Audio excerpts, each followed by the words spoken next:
Bonjour. Dans cette vidéo, je vais vous dire si la Nintendo Switch 2 prend en charge la connexion réseau filaire.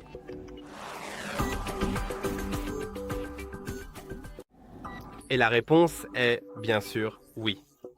Évidemment, il n'y a pas de port réseau directement sur l'appareil, mais il existe deux méthodes différentes pour se connecter à un réseau filaire, soit en utilisant une station d'accueil que j'ai juste ici.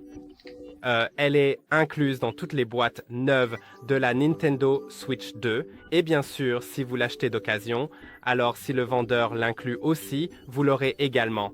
Elle sert principalement à connecter la Nintendo Switch à la télévision ou simplement à la recharger. Et maintenant, à l'arrière, il y a cette trappe que vous pouvez ouvrir pour voir trois ports.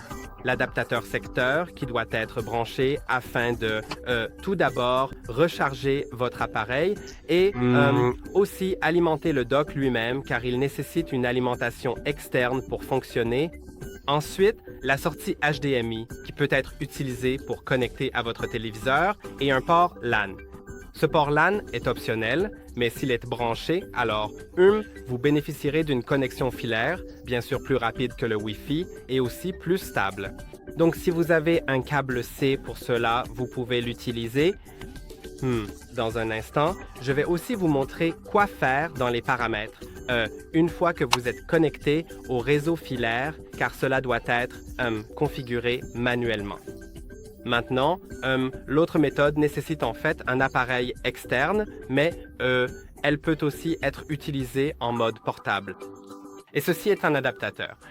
Dans mon cas, c'est un hub. Vous pouvez voir qu'il a différents ports, mais vous pouvez aussi simplement prendre un adaptateur avec un port Ethernet. D'un côté, c'est de l'USB-C, donc ça s'adapte à votre console. Puis de l'autre côté, c'est le port Ethernet qui sert à la connexion réseau filaire. Vous pouvez maintenant utiliser l'un ou l'autre des ports USB-C de l'appareil, soit celui du haut, soit celui du bas. Branchez-le. Ensuite, ici, à cette extrémité, vous devrez brancher le réseau filaire. Je viens de le faire. Je peux vous montrer que j'ai un câble assez court, mais voici le câble Ethernet. Il faut le brancher dans le bon port.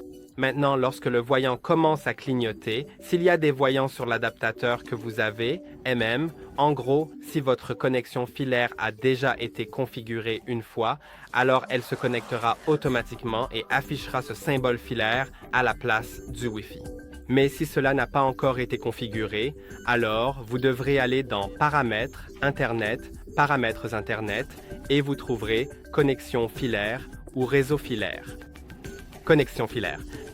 Et vous devrez cliquer dessus, puis sur se connecter au réseau filaire. Et lorsque le message connexion réussie s'affiche, vous pouvez simplement cliquer sur OK et vous êtes connecté. Cela vous sera indiqué dans l'état de la connexion. J'espère que cette vidéo vous a été utile. N'oubliez pas de liker et de vous abonner. Et à la prochaine.